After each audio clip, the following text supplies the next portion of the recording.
In the early days of the reign of Arthur, when Maelgwn was king in Gwynedd, there lived a man of noble birth called CGug0snXOiu1Kxsp. He lived with his wife Ceridwen on an island on the lake that is still named for him today, Llyn Tegid. They had 2 children, a daughter, Crairwy, fairest maid in all the land, and a son, Morfran.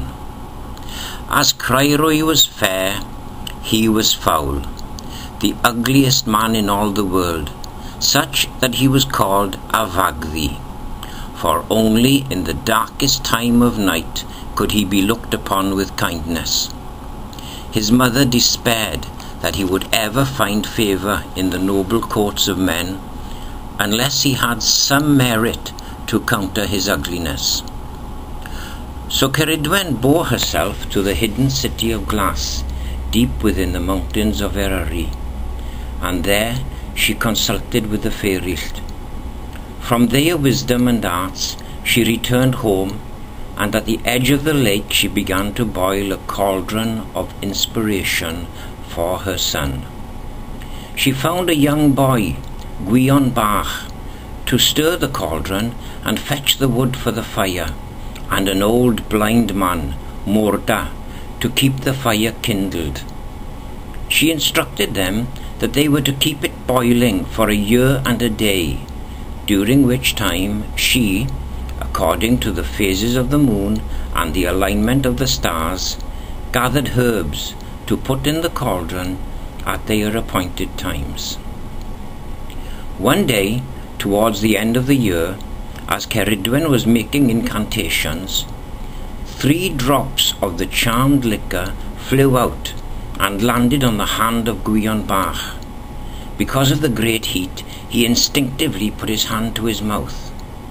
In the instant that he did so, he foresaw all that was to come, and he knew that his greatest danger lay in the wrath of Ceridwen.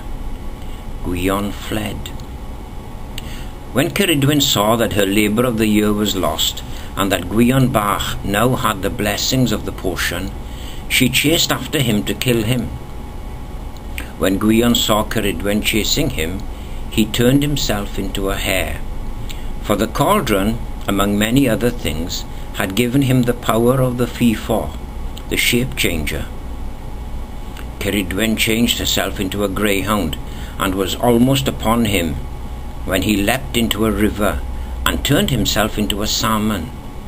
Ceridwen turned herself into an otter, and was almost upon him again, when he jumped out of the river and became a wren. Ceridwen followed as a hawk, and gave him no rest. Just as she was about to swoop down on him, he saw a barn with a pile of wheat on the floor. He dived in and transformed himself into a grain of wheat and hid from her. Ceridwen turned herself into a red-crested black hen and pecked at the wheat until she found Gwion, and she ate him.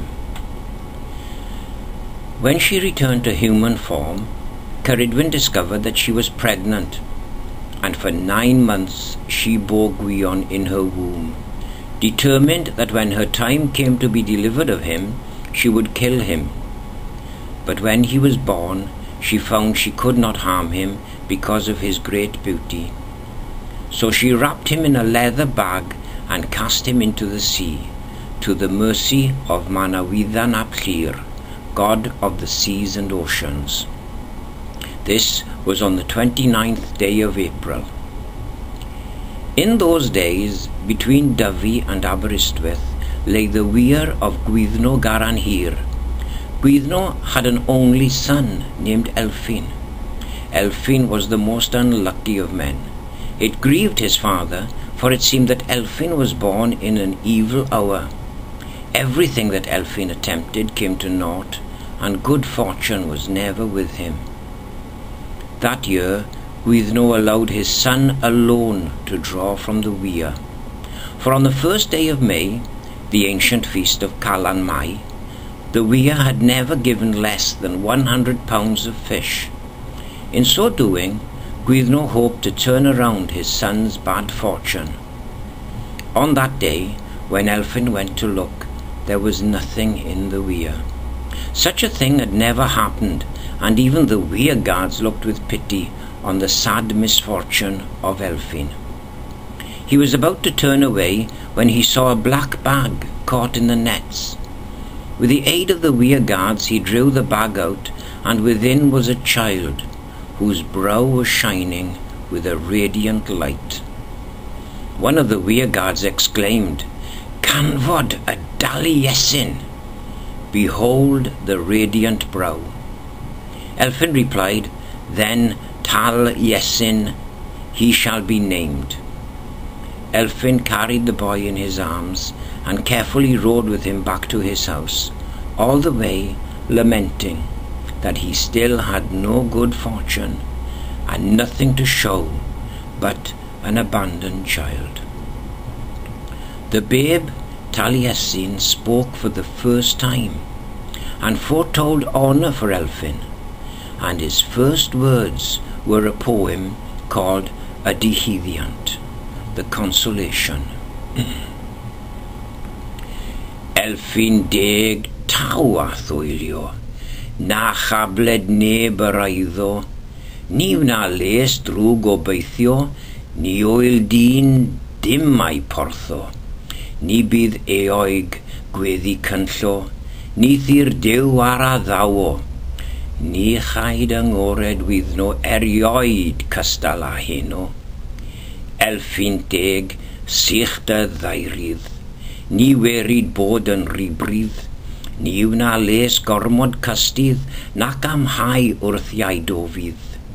Cyd oedd bychan, oedd gelfydd o foroedd ac o fynydd, ac o aigion a fonydd, a fona dew dda i ddedwydd.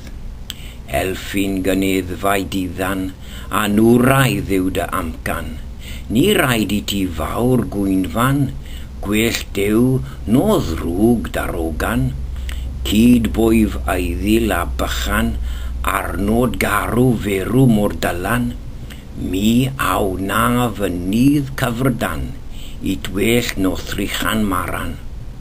Elphin gyneddfau hynod, na sôr dy gyfaelod, cyd bwyf wan ar lawr fy nghod, mae rinwedd ar fy nafod, tra byddwyf ith gyfragod, ni rhaid i ddirfawr ofnod.